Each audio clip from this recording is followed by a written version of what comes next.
Ford knew the car would catch fire. They knew before it was sold, before it left the factory, before a single person sat in the driver's seat. They knew, and they sold it anyway. This is the story of the Ford Pinto, a car that killed people, a company that calculated exactly how many people it would kill, and a memo, one internal document that became the most damning piece of paper in American corporate history. To understand how this happened, you need to understand the pressure Ford was under in the late 1960s. Foreign cars were eating Detroit alive. Volkswagen had turned the Beetle into a cultural phenomenon. Japanese manufacturers were flooding the American market with cheap, reliable, fuel-efficient small cars that Detroit had completely ignored. Ford's sales in the small car segment were collapsing. Lee Iacocca, Ford's president, one of the most driven executives in the company's history, decided Ford needed to fight back. And he decided it needed to happen fast. His mandate was simple and aggressive.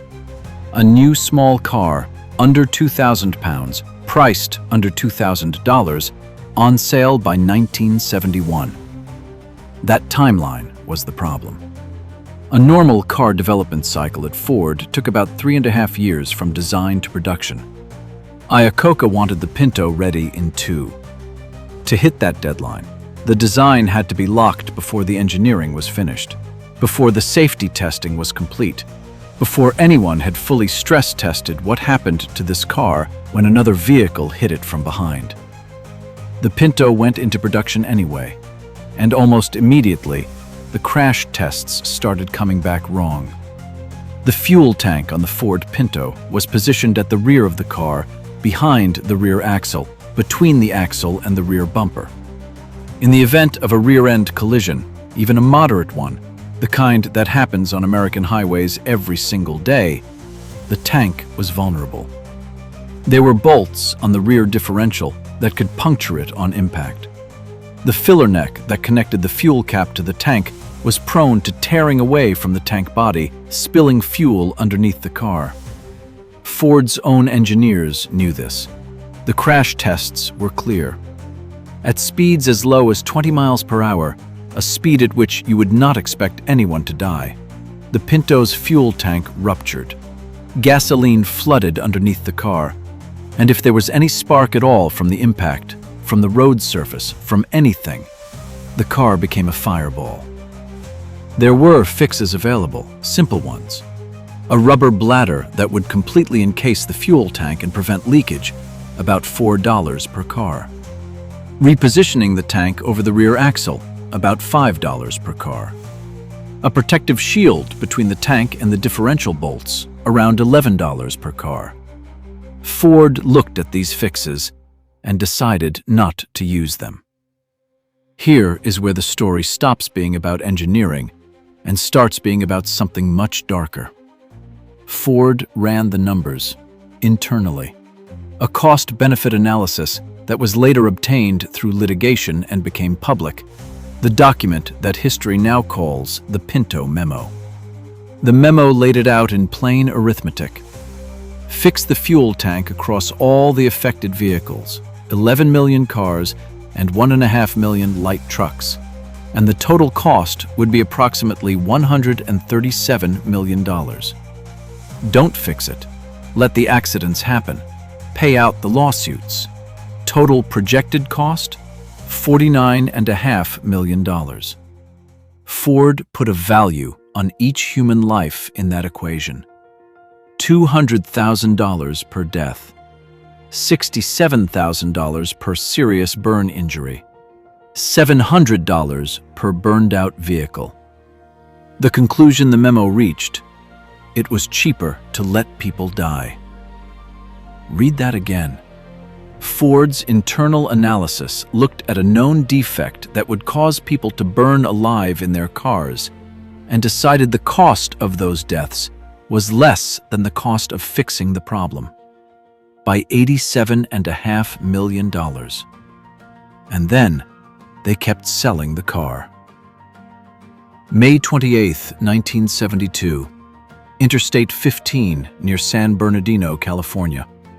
A woman named Lily Gray was driving her brand-new Ford Pinto. Sitting in the passenger seat was her 13-year-old neighbor, Richard Grimshaw.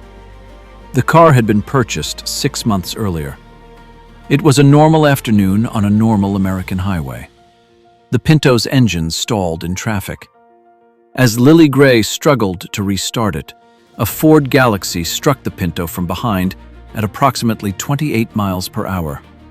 Not a high-speed crash, not a highway pileup.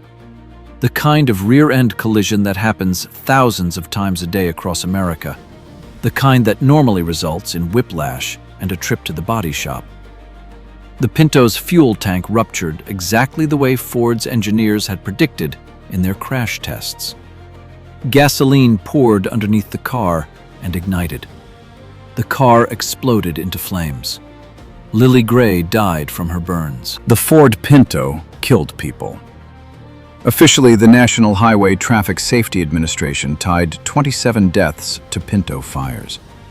But that number only reflects the cases that were formally investigated.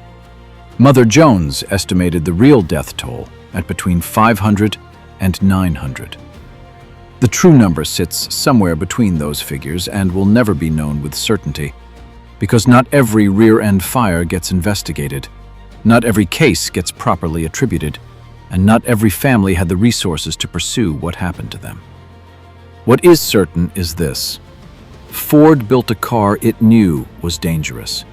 It ran the numbers on that danger. It decided the deaths were affordable. And it put the car on the road anyway. The fix that would have saved those lives, the rubber bladder, the repositioned tank, the $11 shield, costs less today than a tank of petrol.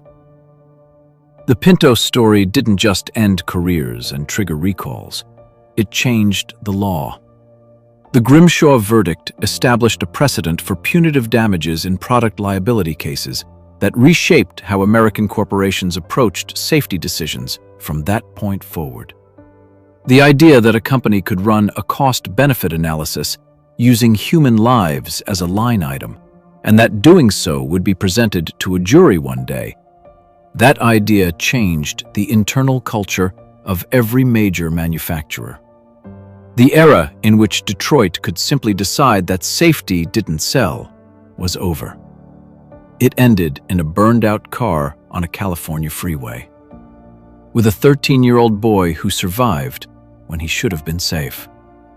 The Ford Pinto stopped production in 1980. It is remembered today as a punchline, the exploding car, the butt of every corporate greed joke. But it is not a joke. It is a document of what happens when the people responsible for your safety decide that your life has a price, and that the price is acceptable. Somewhere in a Ford filing cabinet in the early 1970s, there was a memo, 2 columns of numbers, and at the bottom, a conclusion. The people in that car never got to read it. If this story made you feel something, subscribe.